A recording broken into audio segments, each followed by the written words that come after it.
শহীদ আবু সাইদের বাড়িতে গিয়েছিলাম, যে গরিব মানুষ, 6টা ছেলে ওনার, এটা ছোট।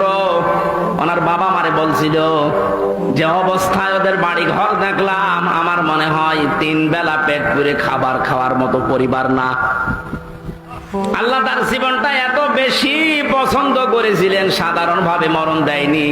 এত সাহস তার বুকের ভেতরে দিয়েছিলেন, জালেমদের সামনে জীবনটা দিয়ে শাহাদত বরণ করে কিয়ামত পর্যন্ত জান্নাতি খাবার খাবে। কোন সন্দেহ নেই যে কিয়ামত পর্যন্ত আল্লাহ খাওয়াবে। কারণ যেহেতু মরে না, জীবিত থাকে, আর জীবিত থাকলে খাওয়া লাগে, খাওয়া লাগে না? আর খেলে রক্ত গোশত তৈরি হয়, খাবার খেলে মানুষের রক্ত গোশত তৈরি হয়। ওই দিন আমার মাহফিল, দিন রাতের বেলা গিয়েছিলাম ওখানে, রাত 9:30টার পরে অনুষ্ঠান ছিল আমার গাইবান্ধার গোবিন্দগঞ্জে।